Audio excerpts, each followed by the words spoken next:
Hello there and welcome to Jimi and Janis Laid Bare, episode 2, where we will discuss our newest single, How.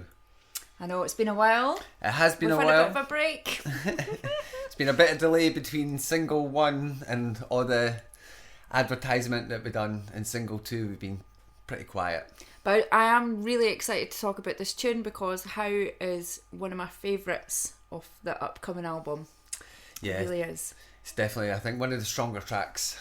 I just enjoy it so much. So I think I'll take the lead on this one because you wrote this song. Right. So we might as well have me asking the questions and then have you with your wonderful answers. We'll see what comes out today. Exactly. And then we've also got the Rate That Affair section at the end of the podcast, so please make sure you hang on till the end to see what we're going to be discussing this week and see what you can find out about Jimi and Janis in relation to our song How. Right then, Jimmy, here we go. So let's start asking the questions about the music. Okay, so what is your inspiration behind writing this song? So let's talk about, did you start it on the guitar? Like, where did this song come from? So this is an old chord sequence, and it was my attempt to write a song similar to Paranoid Android by Radiohead when I was younger. So that was the inspiration.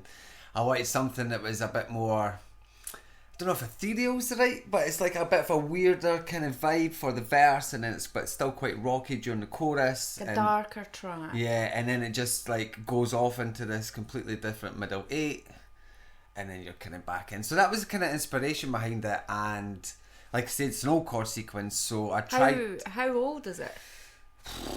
So I think I remember doing this when I was at college, and doing sound engineering, and I've done that between 2002 and 2004, so I'm going to say about 2003-4 times, so it's about 22 year old. It's an oldie. And I tried to put together a wee bit in college, so it wasn't really what I was doing with my band at the time. Right.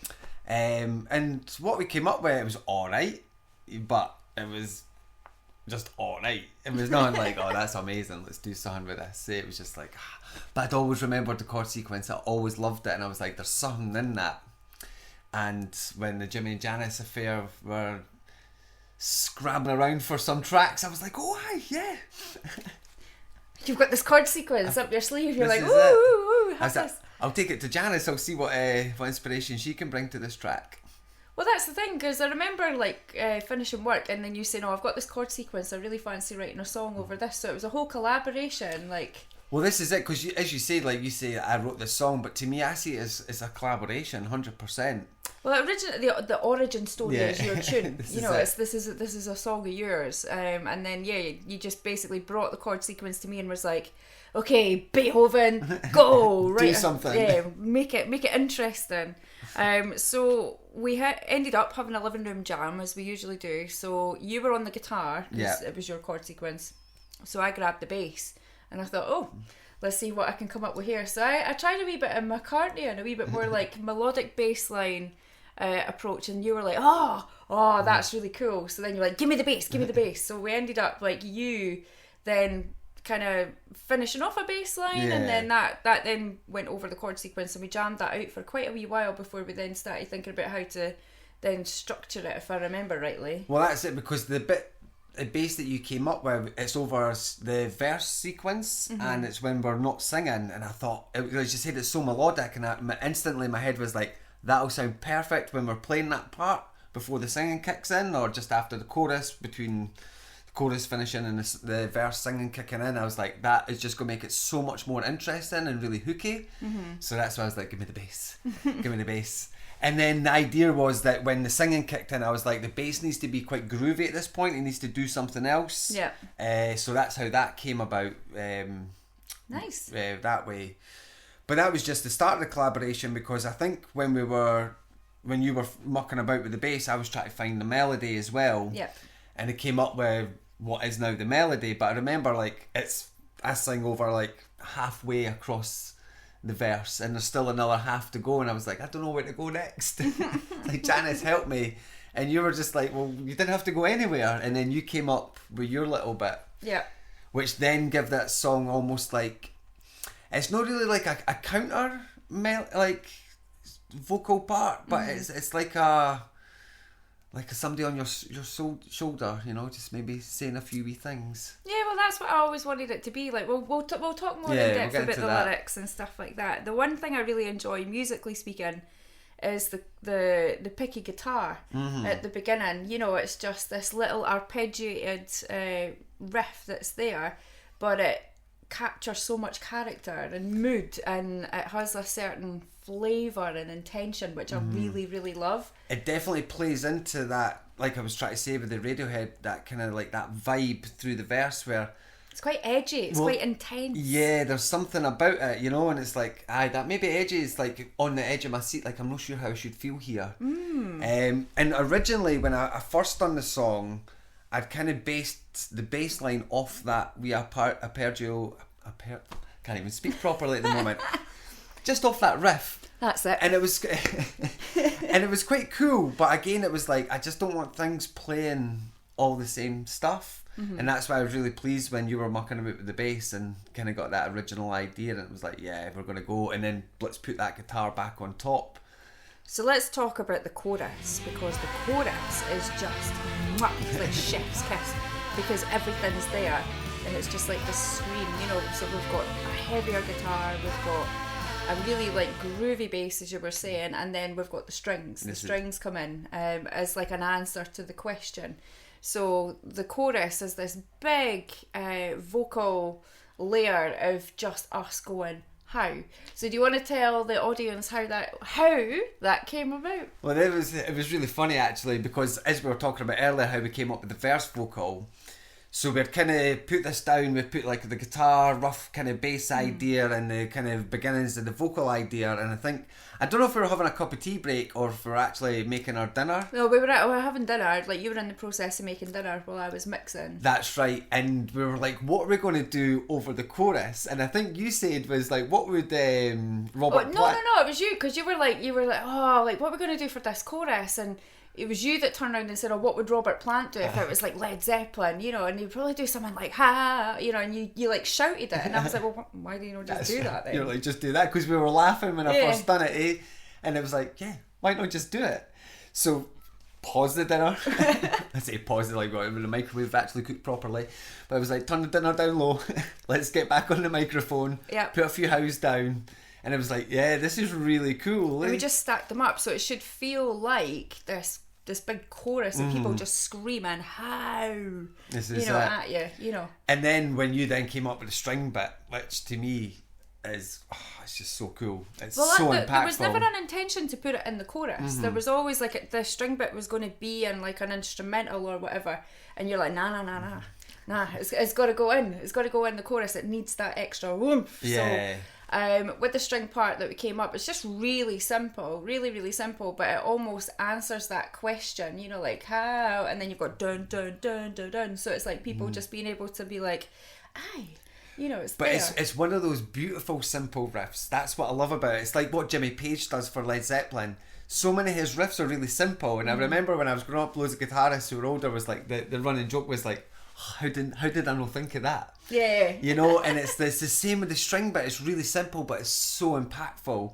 It sticks in your head. It's a great hook. It's I love it, you know, and it's like the chorus just wouldn't be the same without that. I don't think the house would have the same impact without that at the back of it. It needed to be big. It really needed to be big. Right, so let's talk the instrumental solo, because this is interesting. This is good. This took a while. So we've got the Battle of the Daves.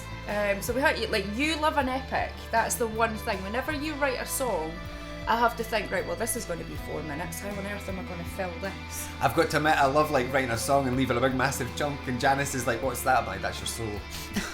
And then he's like, away you go, and I'm like, nah, we're chopping it in half. Absolutely not. So yeah, so it took us ages to do this, like come up with something for the middle eight. And like you were saying, we had the original idea of doing strings, like putting something really sort of textural down for that, and kind of like building an atmosphere, a kind of a big sound. But we'd also discussed doing vocals as well. Yeah. And I think the two of us both tried different melodies. Or just different things, and nothing seemed to sit right, Nothing seemed to sit right with it. So then you were sitting with the guitar and then decided to be like, right, I'm going to try a guitar solo. So I was working, left you to it. And then you came through and you're like, right, I think I've got the start or something. And you'd already been at it for like 2 hours, something like that. And I was happy with 4 notes. Was that 4 notes? I think it was the first 4 or 5 notes is what I was like, that's the start of it, but it needs to go somewhere after that. So this is our like Battle of the Daves. So you were like, so Jimmy turned and was like, right, Janice, I'm stuck. I'm actually like, I'm in the trenches and I'm stuck. And I was like, right, pass the guitar, I'll see what I can come up with. So you then went to work, so we'd kind of switched. So you'd went left off and I was sat with the guitar here, and the solo ended up turning out to be quite long. Took a while to come up with notes. You'd done your shift, so that was like, what, 5-6 hours? Yeah. Come home. And I was like, I've got an end. So we had a start and an end, but we had nothing in the middle. And then I think we sat for another few hours, and then we finally got the middle, so we now have the 10-hour solo, the 10-hour guitar solo. And most guitarists will be like, what? Could have knocked that out in Seriously? 5 minutes. But bearing in mind, neither of us play guitar, it's not our first instrument, so we were in the trenches with that one. But like when I came up with the first kind of 5 notes, as you're saying with the Battle of Daves, I was like, I wanted it to be very Dave Gilmour, you know. And I'm a huge Dave Navarro fan. So I was like, well, it needs to be like big and epic, you know what I mean? It needs to have like loads of notes and loads of this, you know, so it, like we build that atmosphere that you were talking about, and you're like, nah, it needs to be like more chilling, it needs to like just tell a really simple story. So so it took us a wee while, and I eventually ended up playing the solo. So it is a very Dave Gilmour style solo, and it's funny because you end up with the one that's playing it. And on another track, we have a more Dave Navarro style solo. And you play and that I play it, which is quite funny. And we'll come into that in a future episode. Absolutely. So let's talk about the vocals then, and the actual lyrics. Well, could I just quickly come... Because the one thing I would like to say about the middle eight is the actual string part. Because it's still in there. It's like the solo's the main part, but the strings give it everything. You reckon? You know, yeah. And like... When you eventually you put down, you've got a cello line that runs right through the centre of it, and I was thinking originally like we could make it around this cello part. I don't know if you want to chat about that a wee bit.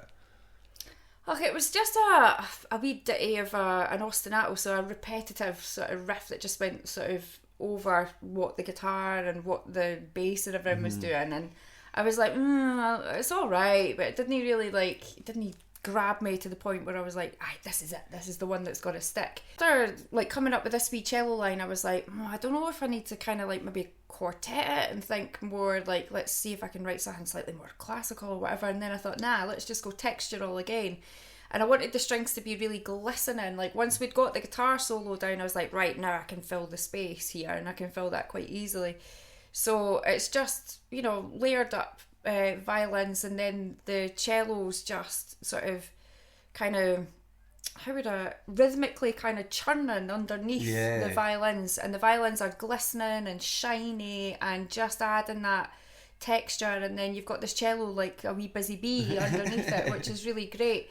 And to me it was to kind of highlight like the thinking process and the sort of hamster wheel sometimes that you can go around with the subject matter about the song. So we'll crack on to that in a wee second. Because what I love about that as well is because you put them on after the solo and then you went back and redone the cellos, like you have the cello line and the violins all coalesce with the solo right at the very end just before it kicks back into the chorus. It's awesome, like it's absolutely tremendous. I love it. Alright then, so we've discussed the music, so let's move on to lyrics and how we came up with the lyrics and what the song is about. In fact, we should probably start there. So it's the subject matter of how? The subject matter is about addiction, but from the perspective of watching somebody that you love go through an addiction. Right. So rather than the person who's got the addiction, from like a loved one's point of view. Awesome. And what... Awesome. Like, that's an awesome thing to write about music about, eh? Everything is a song. Well, no, it's like let's spin that awesome. We could say it's interesting to write from that angle. It is, in fact. I think that's what I meant by that. Yes. It's an awesome angle. Well, it's an interesting angle to look at, actually. So at the time we were writing the song, you were going through something with a family member, and I remember that being quite intense and quite heavy and really sort of dramatic and dragging, you know, like through, and all you were trying to do is make sure that you were there, present, be as supportive as you could be, and there was quite a lot of kickback. Yeah. And you were getting quite upset and a bit frustrated, a bit angry, you know, at the whole situation as well, and it was really tough, like, to watch you go through that. So I remember we came home after having to be around these people, and then you were like, right, I've got so much to process, and I was like, well, why don't we try and write some words? I was like, write some lyrics. I think that's a really cathartic process. If you're feeling any kind of emotion, try and put something down on paper and see if that makes you feel better, plus helps you process what you're actually going through. And I remember just like saying to you, just spout nonsense about what you're thinking, what you're feeling, and I'll just write it down and then see if we can kind of formulate some lyrics. So it didn't actually take us too long. It came really quickly. I think like the lyrics were down within under half an hour. Yeah, and then they were like finalised within a day. Yeah, then kind of tidied up afterwards, what kind of works. But I think because of the circumstances, like you're saying, you know, it was raw, it was in the moment, so it's all kind of there. And music is a great way of kind of like relaxing and getting out how you're feeling. So you just, you know, you just maybe play the chords over and over, and you just, as you say, you just spout out how you're feeling, and you're like, oh, that's a good line, or that's quite good, you know. And it was because it kind of, what, to give a wee bit of context, I suppose, is that this addiction is over decades, you know, decades and decades, and we thought things had changed, but it just become hidden.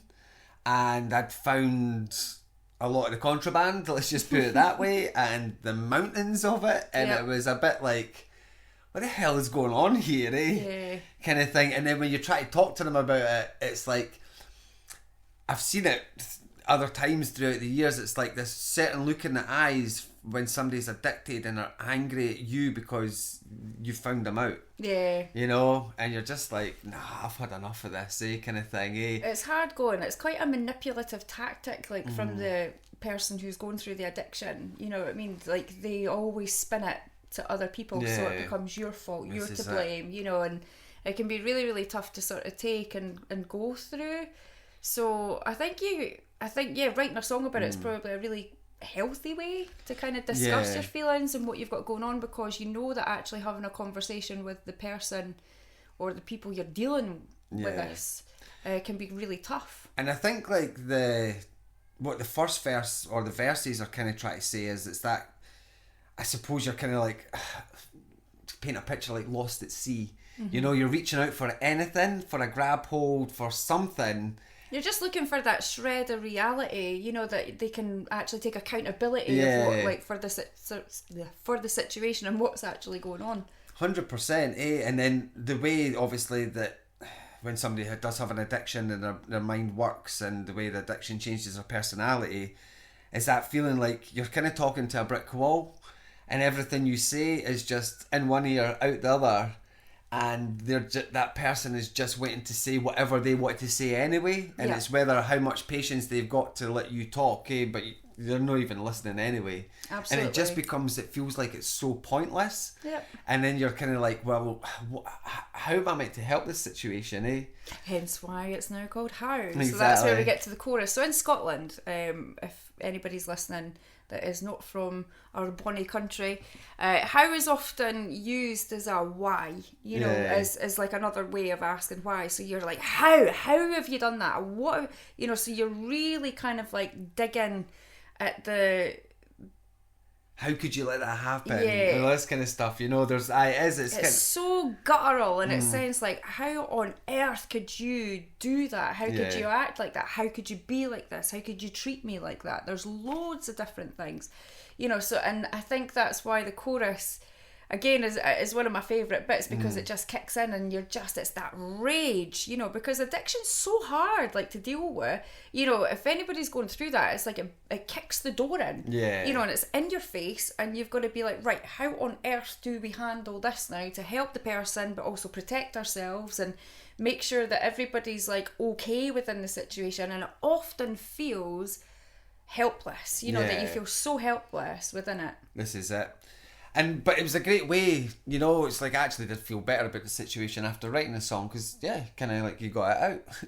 Yeah. And then you kind of got to come to that realisation eventually where it's like the situation is the situation.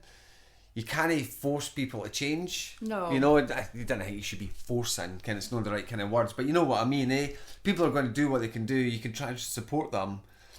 But there comes a time where you've got to say to yourself, like, well, I can't keep putting myself in these positions. Yeah. And it's just draining, and you're just going round the hamster wheel every single time with it, eh? And you're like, right. You're always going to come off as the bad guy. That's the thing. It's like when you're dealing with somebody who is, you know, so fervent on whatever they're addicted to and what they're doing.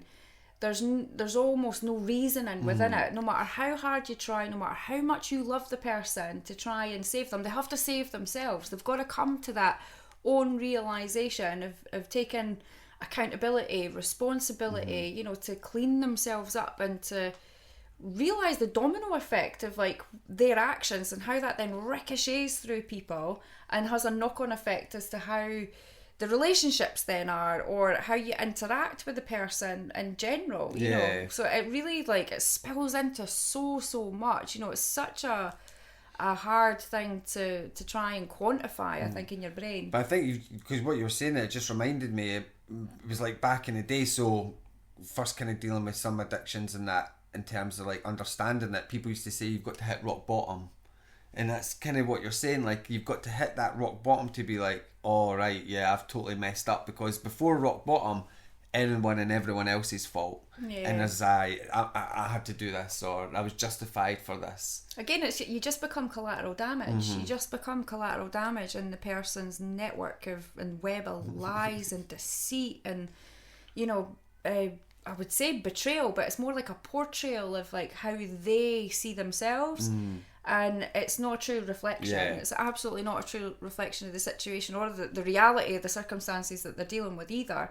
So it makes it really, really difficult to even try to have a conversation, to try and get them to open up, to try and let them sort of become them, realise what they've got going on, basically. And I think that's why it's interesting to have written the song from this angle. You know, there's other songs that write it from that kind of angles as well, I suppose, like The Verve, The Drugs Don't Work, or Neil Young's The Needle and the Damage Done, but especially that... A good one's actually probably Jane Says by Jane's Addiction. That's another excellent one as well, and it's from like her perspective, or like they're observing what she's doing and how she's living her life, you know, and again, it's just a social commentary on what's going on. And it's good to do one from, again, a kind of personal perspective of that kind of theme, because a lot of songs as well, you know, people obviously talk about that from the person going through the addiction and that kind of stuff, and that's important as well, because that gives people an understanding of their thoughts and feelings and that kind of stuff. But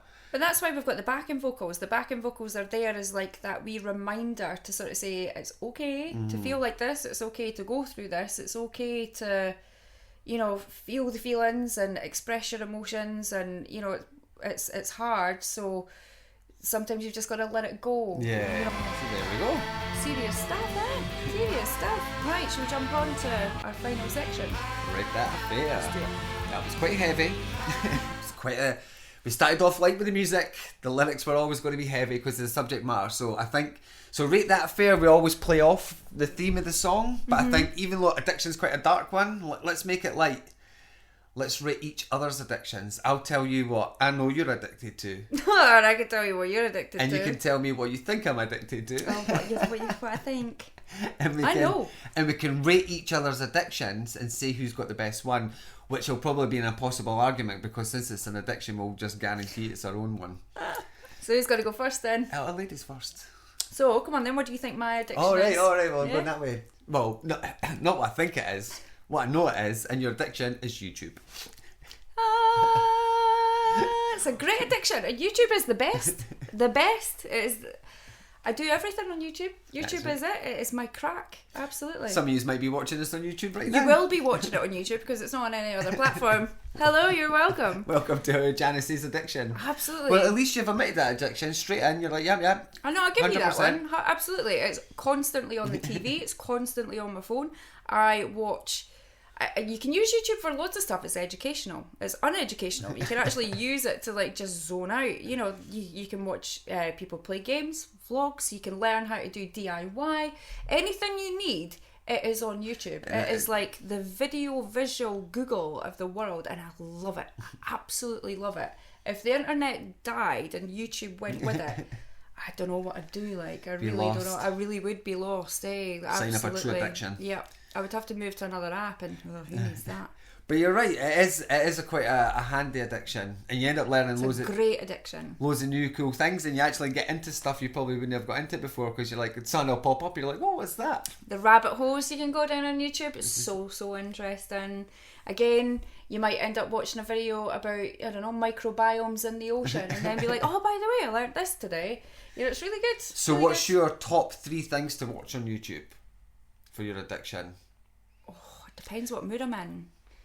I always listen to I always watch loads of string master classes and from loads of brilliant educators around the world. So that's one of the things I do. I've watched a couple of them. Who was the old guy? Benjamin Zander. Oh, he was brilliant.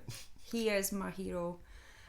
He's amazing. He works with the Boston Philharmonic and the Boston Youth Philharmonic as well, the kind of youth programme. And he's just a delight, an absolute delight. And the artistry of what he does with these young people is phenomenal. So I'm watching him teach the Bach cello suites or Elgar's cello concerto, and conduct master classes with these amazing kids, and just getting them to slightly change and adapt what they're doing, and sort of tell a bigger picture of what's going on. And it's just phenomenal to watch. That is tremendous. And then I love a vlog. I always have vlogs on, because vlogs are when you're at work, they're the people that keep me company when I'm at home. So they're my pals. That's your chat. They're my pals on YouTube. So I have vlogs on. Shout out to Life of Tom. He's my current favourite. I am loving the progress on the 110 farm. I'm there.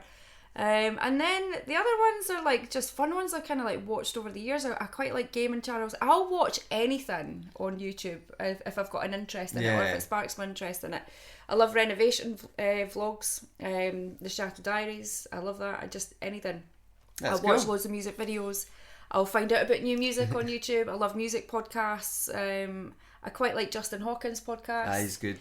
He talks about loads of good stuff. And then there was another one which I cannot remember the name of, where they get more industry reps in, and they talk about festivals and putting on gigs and how hard it's been for them in the music industry. I love that kind of stuff too. And like I said, it's the best. It's the absolute best addiction. It sounds like you get a lot of joy out of your addiction. Absolutely. It keeps me out of trouble. And when you're watching your crap, it means that I can just zone in and just sink into my little sphere and enjoy that. So what do you think my addiction is? Well, I think I know your addiction is Star Wars. Star Wars. Oh my god, anything, my house is filled with Star Wars books and novels. I don't know how many you've got actually, but I think we're kind of nearing the 100 kind of book mark. We're just over 100 book mark.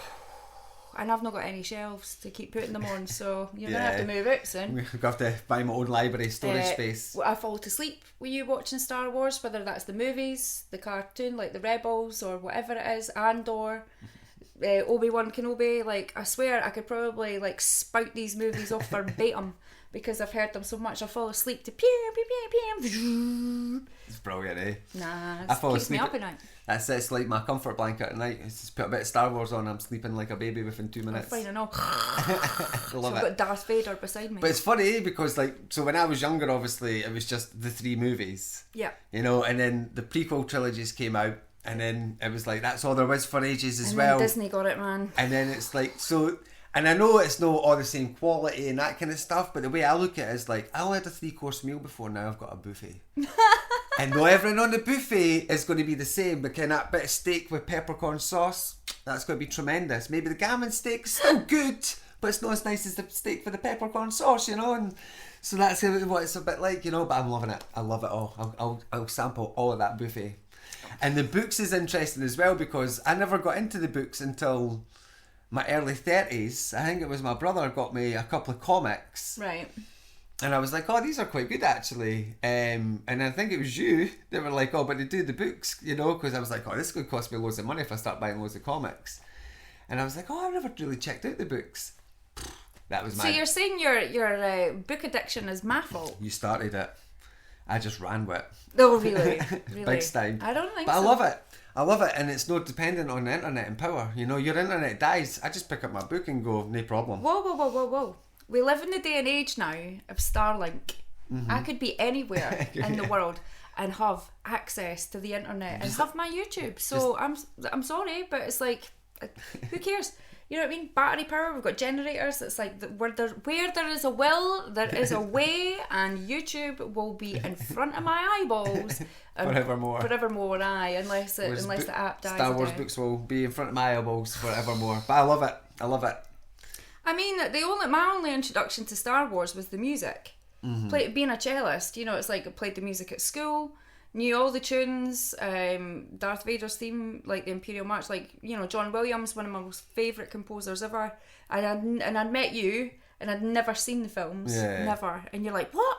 You've never seen the movies? And I'm like, no, like I know the music from it, but I was like, I've never actually seen the film. So yeah, we got sat down and watch you the know, movies. Cocktail sticks in the eyeballs, like you will watch this.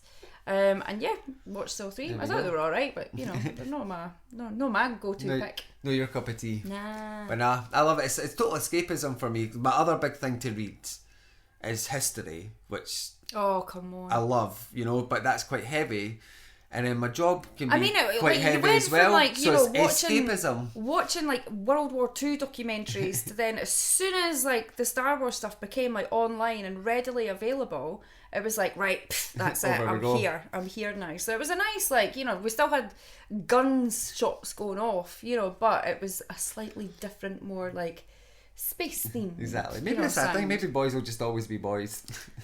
Why? Well, you're into what you're into. But you know what you're missing out on, though? You're missing out on all those reviews and all those podcasts and all those audio books and all those extra, like, ins and outs and fan details via people who are doing videos on YouTube. That's true. On YouTube. I could watch them, but I'm not that fussed. I just like watching or reading the story. You're not that big a fan then, are you? Because you'd be in on all the deets. You'd have all the deets. All the deets. I just stick to the source material. Oh, God. And on I go. Oh, wow. So we have to try and decide who has the best addiction. Oh, it's clearly me. It's clearly not. Clearly me. I definitely have the best addiction. Like I said, there are so many facets to YouTube. It's never ending. I could keep up with world news, politics, educational stuff. I can watch as many old documentaries about classical composers that I want. I can watch new modern day music and recording techniques. Honestly, the world is your ocean on YouTube. And I get Come join me. I get to escape it all in my book. You're on your own. So I think we'll have to agree to disagree on this one because I love my addiction. You know, if I had to just watch YouTube and not read my books. Your addiction is just one thing. It's one thing. And yeah, there's loads of stories within that one thing, but it's one thing. Whereas on YouTube, you could listen to loads of things. My one thing is over an entire galaxy. Your one thing is contained to one planet. But it's on one platform. But look at the vastness of that, you know. Exactly. And but imagine that like over the whole galaxy. So much more. But it's a made-up galaxy. Exactly. It doesn't exist. Things on YouTube can also be fake and real. And real at the same time. Almost stepped into that one. What do you mean? Oh, I know what I'm arguing, and I definitely have the best addiction. I'm so addicted to it, like I will fight you to the death. YouTube wins. There we go. Well, there we have it. Episode 2. How? Thanks for listening. You can catch How on where you listen to all your music, so that would be Spotify, Apple Music, YouTube Music, and you can also find our video on YouTube because it's the best. And I don't know if they'll maybe adapt one of our songs for Star Wars. That's when I'll maybe be like, yeah, we've made it. So we've gone to Star Wars, but we're not there yet. Nah, we'll never be there. And tune in for our next episode for our upcoming single.